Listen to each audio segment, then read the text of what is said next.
नमस्ते बच्चों, मैं पिंकी गांधी फ्रॉम लियाल पब्लिक स्कूल। आज की कक्षा में हम करने वाले हैं पार्ट 10, भालू ने कान में क्या कहा। चैप्टर स्टार्ट करने से पहले मैं आपसे थोड़ी सी बात कर लेती हूँ कि मोस्ट ऑफ बच्चों का वर्क मेरे पास अभी तक नहीं आया है। पार्ट 9 जो आपके पास सेंड हो चुका है ना, तो अब आप सब अपना अपना वर्क कंप्लीट करते हुए अपने अपने सब्जेक्टिव टीचर्स के पास उसको जल्दी से सेंड करो, क्योंकि अगर आगे चैप्टर बढ़ते जा रहे हैं तो फिर आपका वर्कलोड भी बढ़ जाएगा और आपको लर्निंग में भी प्रॉब्लम आएगी। तो आपको क्या करना है, फटाफट अपना वर्क कंप्लीट करना है और कंप्लीट करने के साथ साथ में लर्निंग भी करते चले जाना। ठीक है, चैप्टर स्टार्ट करते हैं। भालू ने कान में क्या कहा। इस चैप्टर में दो दोस्तों की कहानी बता रखी है। इस कहानी में हमें बताया गया है कि मुसीबत पड़ने पर जो दोस्त हमारी सहायता करता है, हमारी मदद करता है, हमारा साथ नहीं छोड़ता, वही हमारा सच्चा मित्र होता है। और जो हमें छोड़ के भाग जाता है मुसीबत में ही, हमें किसकी पहचान होती है? अपने असली दोस्त की पहचान होती है कि वो हमारी मित्रता, हमारी दोस्ती सच्ची है या नहीं है। इस चैप्टर में हमें वही सब सीखने को मिलेगा। चलो पढ़ते हैं चैप्टर। सोनू और मोनू दोनों गहरे मित्र थे। गहरे मतलब पक्के मित्र थे। वे एक ही गांव में रहते थे।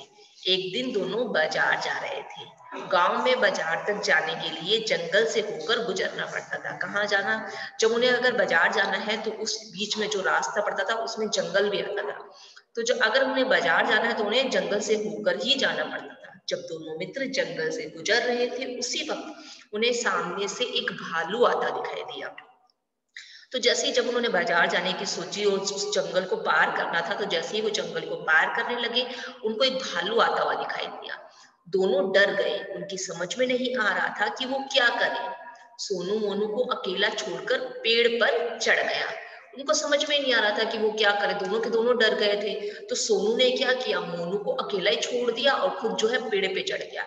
अब बेचारे मोनू को तो चढ़ना ही नहीं आता था। वो सोच में पड़ गया। तभी उसे ध्यान आया कि भालू जो है मरे हुए जीवों का शिकार नहीं करता है।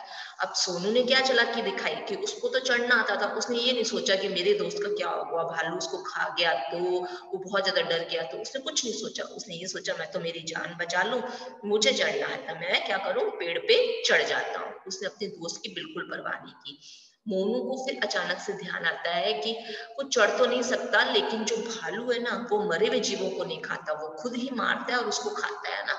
तो उसने क्या किया, फिर आते हुए अपनी सांस रोककर वहीं जमीन पर लेट गया। जैसे उसने भालू को आते हुए देखा और उसको याद आ गया कि भालू मरवों को नहीं खाता, तो उसने अपनी सांस रोक ली और जमीन पे लेट गया। सांस क्यों रोकी? क्योंकि जो मरे हुए इंसान होते हैं उनकी सांसें नहीं चलती है ना। तो उन्होंने अपनी सांस को रोक लिया और जमीन पर लेट गया। आगे बढ़ते हैं हम नेक्स्ट पेज की और पेज नंबर 108। पेज नंबर 108 पे हमें बता रखा है कि देखो, जैसे ही मोनू जमीन पे लेट गया अपनी सांस को रोकता हुआ, भालू उसके पास आकर उसको सूंघने लग गया। भालू उसके नजदीक पहुंचकर उसे सूंघने लगा। नजदीक यानी कि पास। पास आकर उसको सूंघने लगा।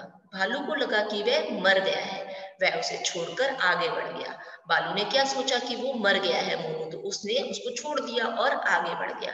जब भालू काफी दूर चला गया तब सोनू पेड़ से नीचे उतर कर आया और मोनू से बोला। अब उसको सूंघ रहा था ना, तो उसको क्या लगा कि वो उसके कान में कुछ कह रहा है, जबकि तो सूंघ रहा है। उसको लगा कि वो मर गया है तो उसको छोड़ के चला गया। और जैसे ही भालू चला गया, सोनू जो है पेड़ से नीचे उतर कर आ गया और मोनू से बोला, मोनू उठ जाओ, भालू चला गया है। मोनू उठकर बैठ गया। फिर सोनू ने मोनू से मजाक में पूछा, मोनू भालू तुम्हारे कान में क्या कह रहा था? उससे मजाक में पूछता है। उसको पहले तो कहते कि उठ जाओ, भालू यहाँ से चला गया है। फिर उससे मजाक में पूछता है कि भालू तुम्हारे कान में क्या कह रहा था? तो सोनू ने कहा, भालू कह रहा था कि जो मित्र पुराने बुरे समय में साथ छोड़कर भाग जाए वह विश्वास करने योग्य नहीं होता है। तो वो भी अपना उसके उसके उस मजाक को, जो मजाक कर रहा था ना, उसे बहुत बुरा लगा था कि वो अकेला उसको छोड़ के पेड़ पे चढ़ गया। तो वो उसको कहता है कि भालू मुझे समझा रहा था कि अगर बुरा समय हो, मुसीबत का समय हो और तुम्हारा मित्र तुम्हें अकेला छोड़ के चला जाए तो वो तुम्हारा असली मित्र नहीं होगा, तुम्हें उस पर विश्वास भी नहीं करना चाहिए। इतना कहकर मोनू ने उससे दोस्ती तोड़ ली और अकेले ही गांव वापस चला गया। तो क्या सीखने को मिलता है बच्चों आपको इस कहानी से कि अगर आपकी किसी से मित्रता है तो आपको अपनी मित्रता को बनाए रखना चाहिए और हर मुसीबत में अपने दोस्त का साथ देना चाहिए, बजाय उसको मुसीबत में अकेला छोड़ने के। जो सुख दुख का साथी होता है वही असली साथी होता है, सच्चा साथी होता है।